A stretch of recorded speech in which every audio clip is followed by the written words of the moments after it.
Yakuramogi adwani mondo ateri achiel kachiel nyaka bunge kata od bura mamalo apise mag bunge kama jodito mag migao mar omenda koro ni to duoko penjo nyim komiti mang'iyo kaka omenda jopiny tiyo miluongo ni PAC.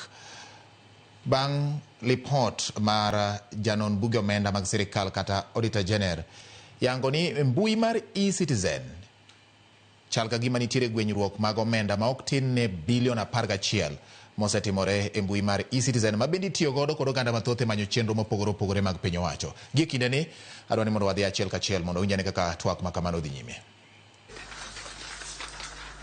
And we have provided under Annex 6 a signed copy of the service level agreement between the National Treasury and Bank and the payment service providers. I now move to item number 8, which is a process of remittance and or reconciliation with the service providers, that is the MDS, for services provided including integration with IFMIS. And our response is as follows, that the process for revenue collection, settlement, and reconciliation is documented in the following diagrams. And I refer you there. You will see a step 1. This step 1 involves identifying the users, where since you log on, you have the sign on, you log on, and then the step 2, you make an application within the system of the MCDA, and then we have step 3. I think it's not clear. I will take you to step 3 if you go to page 16, which is the user services invoice. This is when you get the invoice. When an application is approved, the user will initiate the payment process, prompting the system to generate an invoice for the user to pay against. Then the step 4 is when the user makes payment for the service. And here the user makes payments against the system-generated account number through the available payment channels, whether they are credit cards, debit cards, mobile or money deposit through Equity Bank or KCB, etc. Then we have now the step 5, which is through KCB, which is now where payments are transferred to the settlement bank account. And here, so after the payment, the revenues or the funds are transferred to settlement bank accounts at the Kenya commercial banks. And these accounts are both in Kenya shillings and in US dollars.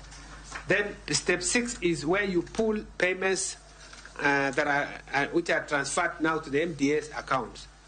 So the collected revenue is eventually settled and reconciled through the MDA accounts. Honorable members, more of the details are provided in 15, 16, 17, and 17. So I now move to page 18, which is your other query on analysis of collection made per financial year through the platform from inception to date. And we wish to report that the summary of collection since inception from 2014 to June 2025 is as follows. And this is on fiscal year basis. So fiscal year 2014-2015, you can see we had 425,356,210 shillings, and in US dollars 102. Chair, I don't need to read all that. I will only go to the summary, which is the cumulative, that over this period from 2014 to June 2025, through the system, the money collected through e-Citizen platform in Kenya shillings was 360 billion, 151 million shillings, 520,696 shillings.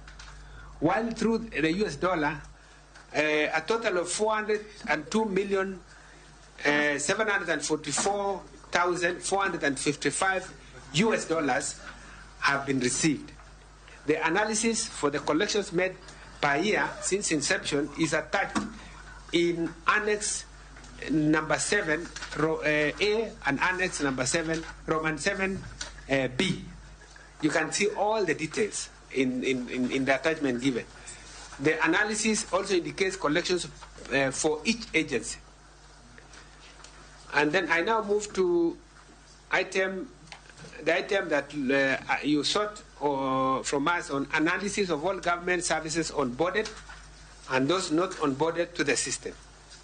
And we wish to respond as follows, that the total number of identified services is 25,604, out of which 21,685 have been onboarded. And as detailed in the screenshot that you see there, which I believe the team from Eastern Directorate can actually give us more.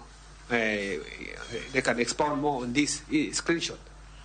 I now move to the specific responses to paragraphs that were identified from the Special Audit Report of the Auditor General on Government Digital Payments Platform. And I go to 3.8.2. Here the auditor had asked that ICTA in 2023 entered into the eCitizen platform support and maintenance framework contracting agreement with MS Webmaster Kenya Limited in consortium with PesaFlow Limited and Olive Tree Media Limited. According to the agreement, the government of Kenya was to pay the vendor for support and maintenance, standardization of the system, and provision of the payment gateway services. The total payments as of 30th June 2024 amounted to 492,162,940 shillings and US dollars 414,299.60, and was paid to the company named Electronic Citizen Solutions Limited, which was not party to the agreement. This arrangement exposes the government to potential legal dispute that might arise from payment to third parties to the contract. Honourable members, we would like to respond as follows. The contractual agreement between the vendor and the ICT authority gave guidance as to the payment terms as stipulated in clause 6 of the contract. The authority continued to engage the vendor, webmaster, and consortium of PesaFlow Limited and Olive Tree Media. The Directorate of Citizen Services took over the eCitizen platform operation in July 2024, after which a contract innovation was initiated indicating the introduction of the Electronic Citizen Services, that's ECS, and its role within the consortium. The contract innovation outlines the responsibilities of all the service providers under the governance of the ECS. And I refer members to Annex 3B, Annex Roman 3B. I now move to the other paragraph, 3.83 in the auditor's report. And in this, the auditor report reads as follows, but that further, out of the total payment under the contract, a total of 142,162,940 shillings and 414,209 US dollars and 60 cents was for provision of payment gateway services. These payments were deemed as irregular, as the government should not pay for use of a system it owns. And our response is as follows, that the government does not possess ownership of the payment gateway. The contract explicitly